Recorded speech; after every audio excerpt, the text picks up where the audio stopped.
بسم اللہ الرحمن الرحیم رب اعنی علی ذکرک و شکرک و حسن عبادتک۔ قال النبی صلی اللہ تعالی علیہ وآلہ وسلم الحاج والعمار وفد اللہ ان دعوه اجابهم وان استغفروه غفر لهم او کما قال النبی صلی اللہ تعالی علیہ وآلہ وسلم۔ محترم حضرات، اللہ تبارک و تعالیٰ کی عبادت کی ادائیگی کے لیے، حج کے لیے جب کوئی شخص جاتا ہے بیت اللہ شریف کو اور وہاں پر سارے اعمال کو ادا کرنے کے لیے، اب وہ اللہ تبارک و تعالیٰ کے نزدیک انتہائی قابل احترام یعنی انتہائی مکرم اور اللہ تعالیٰ کا بہت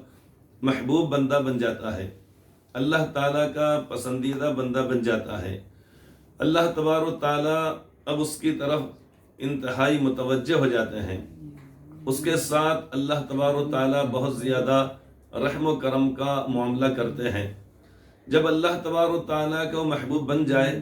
تو پھر اس صورت میں اس محبوب کو بھی یہ چاہیے کہ اپنے مولا حقیقی اللہ رب العزت کی کوئی ایسی نافرمانی یا کوئی گناہ یا معصیت نہ کرے کہ جو اس کو محبوبیت سے یعنی ختم کر ڈالے یا اس کے درجے اور مرتبے اور مقام کو گھٹا دے۔ اس لیے کہ مثال کے طور پہ اگر کوئی شخص وزیر اعظم کسی ملک کے یا صدر جمہوریہ یا بادشاہ کی نگاہ میں جب اچھا ہو جاتا ہے اور بادشاہ خود اگر تعریف کرنے کا لگ جائے کہ ہمارا فلاں شخص یعنی ہمارا جو ملک کا جو شہری ہے بہت اچھا انسان ہے، قابل ہے، ساری چیزیں خوبیاں پائی جاتی ہیں، اب وہ زندگی میں پھونک پھونک کر قدم رکھتا ہے، اس بات کچھ کرتا ہے کہ مجھ سے کوئی ایسی غلطی نہ ہو جائے کہ جس کی وجہ سے بادشاہ سلامت نے یا حاکم وقت نے یا سربراہ مملکت نے جو میری تعریف کی تھی اور ان کی نگاہ میں جو میرا ایک مرتبہ اور مقام جو بڑھ گیا ہے اور بن گیا ہے اس میں کسی قسم کا کوئی فرق آنے نہ پائے۔ انسان کی زندگی بھر خوش رہتی ہے، اس لیے کہ پورے ملک میں سے کروڑوں لوگوں میں سے بادشاہ وقت نے یا سربراہ مملکت نے کسی اگر ایک شخص کی اگر تعریف اگر کی تو وہ شخص ایسی حرکت کبھی نہیں کرتا ہے کہ جس کی وجہ سے یعنی اس کا مرتبہ اور مقام بادشاہ کے نزدیک گھٹ جائے۔ جب اللہ تبارک و تعالیٰ کا وہ محبوب اور پسندیدہ بندہ بن جاتا ہے، حاجی اور عمرہ کرنے والا، چونکہ حج اور عمرے کے اندر تقریباً مساوی طور پر یا بہت یعنی اس طریقے مماثلت کے ساتھ وہ اعمال پائے جاتے ہیں، البتہ حج کے اندر یہ ہوتا ہے کہ کنکریاں مارنے کے لیے جمرات یعنی شیاطین جنہیں کہا جاتا ہے وہاں پر جانا پڑتا ہے، جبکہ عمرے کے اندر یہ چیز نہیں ہوتی ہے۔ عمرے کے اندر عرفات میں نہیں جانا پڑتا ہے جبکہ حج کے اندر جانا پڑتا ہے۔ عمرے میں قربانی یعنی اس طریقے سے نہیں کرنی پڑتی ہے جبکہ اس میں قربانی کرنی پڑتی ہے۔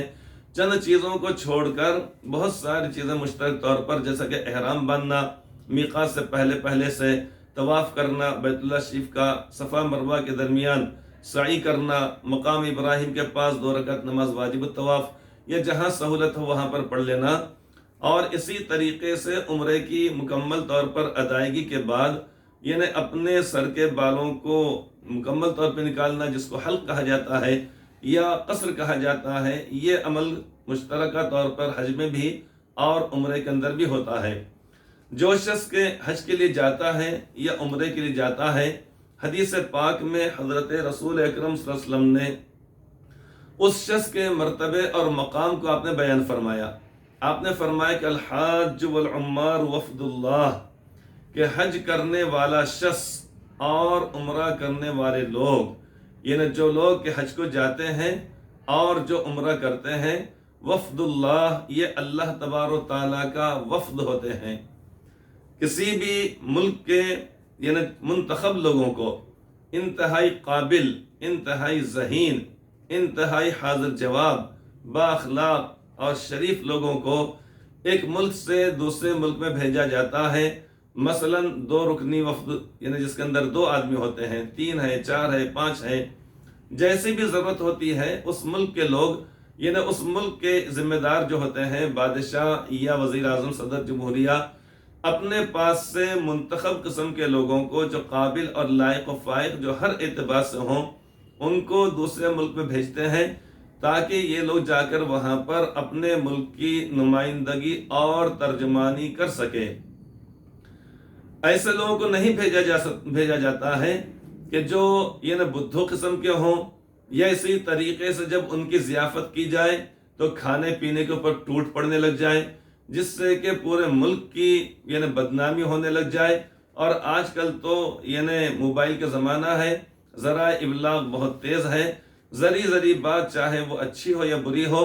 چند منٹوں میں نہیں بلکہ سیکنڈ اور لمحات کے اندر پوری دنیا کے اندر پھیل جاتی ہے۔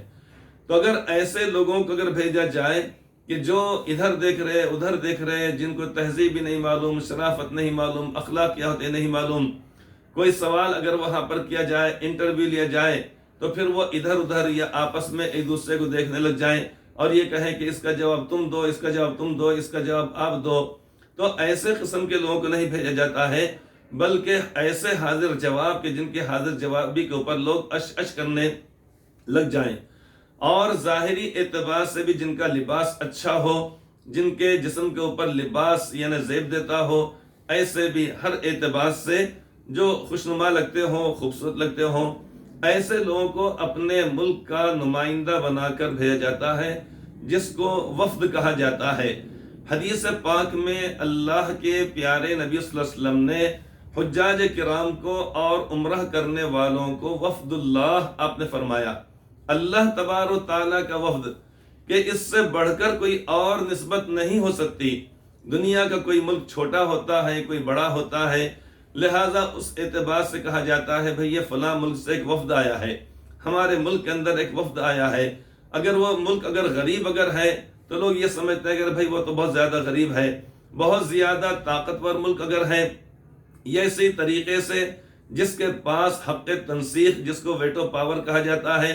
ایسا اگر ملک اگر ہے تو لوگ پھٹی کی پھٹی نگاہوں سے اس کو دیکھنے لگتے ہیں کہ بھئی فلاں جگہ سے آئی، یہ امریکہ سے، برطانیہ سے، رشیا سے، چائنا سے یا فرانس کا یہ وفد آیا ہے۔ لہٰذا بڑی حیرت سے لوگ دیکھتے ہیں اور ان کے تمام حرکات و سکنات کے اوپر نگاہ رکھتے ہیں۔ تو اس سے بڑی نسبت دنیا کے اندر کوئی ہو نہیں سکتی کہ ان لوگوں کو اللہ کے پیارے نبی صلی اللہ علیہ وسلم نے اپنی زبان مبارک سے فرما دیا کہ وفد اللہ۔ آپ فرماتے ہیں الحاج والعمار وفد اللہ، کہ حج کرنے والے اور عمرہ کرنے والے اللہ تبارک و تعالیٰ کا وفد ہوتے ہیں۔ آگے آپ فرماتے ہیں ان دعوہ اجابہم وان استغفروہ غفر لہم او کما قال النبی صلی اللہ علیہ وسلم۔ جب یہ اللہ تبارک و تعالیٰ کے وفد بن گئے، اللہ تبارک و تعالیٰ کے محبوب بن گئے، حجاج کرام اور وفد کرنے اس طریق عمرہ کرنے والے،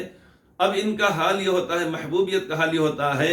کہ جب بھی یہ اللہ تبارک و تعالیٰ سے دعا کرتے ہیں، یا اگر یہ اللہ تبارک و تعالیٰ سے دعا کرتے ہیں تو اللہ تعالیٰ ان کی دعا کو قبول فرماتے ہیں۔ یہ ان کا مرتبہ اور مقام ہے۔ لہٰذا حجاج کرام کو، عمرہ کرنے والوں کو چاہیے کہ خود اپنے لیے، اپنے والدین کے لیے اور اپنے خاندان کے لیے، پوری امت مسلمہ کے لیے،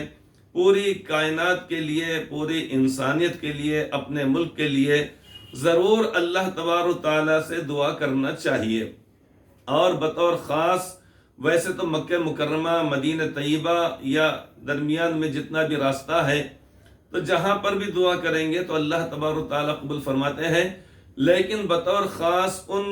مقامات پر جہاں پر کہ دعائیں قبول ہونے کے تعلق سے احادیث پاک میں فرمایا گیا ہے، لہٰذا وہاں پر خود اپنے لیے اور ساری امت کے لیے دعائیں کرنا چاہیے۔